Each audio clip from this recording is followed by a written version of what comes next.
শুধুই আপনারা দেখতে পাচ্ছেন সুন্দর একটি গাছ। গাছটা আপনারা নিশ্চয়ই চিনে থাকবেন, মেহেন্দি গাছ বলে। প্রচুর পরিমাণে বৃষ্টি হয়েছে, সেই বৃষ্টির পানিতে ভিজে গাছটা নুয়ে গেছে। এটা একটা মেহেন্দি গাছ। এটা বনের ভিতর সাইডে স্বল্প পরিসরে হয়েছে।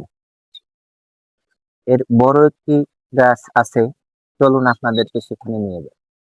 দর্শক, আপনারা দেখতে পাচ্ছেন এই যে মেহেদি গাছ। এখানে প্রচুর পরিমাণে বৃষ্টি হয়েছে, বৃষ্টির কারণে আমার লাঠি পুঁতে যাচ্ছে, আমি আর সামনে আগাতে পারছি না। এটা হচ্ছে মেহেন্দি গাছ।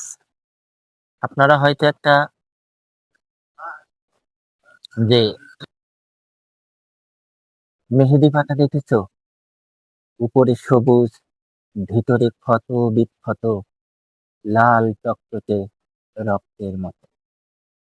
মানুষের জীবনেও কিছু কিছু মানুষের ভিতরেও ঠিক এই মেহেদি পাতার মতো হয়ে থাকে, যেটা দেখতে উপরে সবুজ কিন্তু ভিতরে এই মেহেদি পাতার মতোই লাল টকটকে রক্তর মতো কিছু জমে থাকে, যেটা নিয়ে মানুষ বেশি দিন বেঁচে থাকতে পারে না বা বেঁচে থাকতে ইচ্ছেও করে না। এই মেহেদি পাতা হচ্ছে, এর ইংরেজি নাম হচ্ছে হেনা। এই মেহেন্দি গাছের বৈজ্ঞানিক নাম হচ্ছে লাউসোনিয়া ইনারমিক্স। এটা বাংলাদেশ, ভারত, উত্তর আফ্রিকা, এটা বিভিন্ন রাষ্ট্রে হয়ে থাকে। এই গাছে একটা ফুল হয়, সাদা ধূসর সবুজ বর্ণের ফুল হয়। এই ফুল থেকে আপনারা এর ফলও হয়। ফলটা হচ্ছে ছোট্ট গোলাকার, ফলটা দেখতে খুব সুন্দর। ওর ভিতরে ভাঙলে শুধু দানা। আর এই ফুলের সুন্দর একটা ঘ্রাণ আছে, যে ঘ্রাণটা আপনারা উপভোগ করতে পারবেন যদি মেহেদি গাছের কাছে আপনারা যান। মেহেদি গাছ আপনারা হয়তো অনেকেই ঈদের সময় পাটা আর নোড়া দিয়ে বেটে এটাকে মোশন করে, এটা আহ, আমরা মানে মুসলমানেরা হাতে, পায়ে, চুলে, দাড়িতে ব্যবহার করে। এর যে একটা রং, লাল টকটকে রং, এটা মুসলমানদের খুব প্রিয়।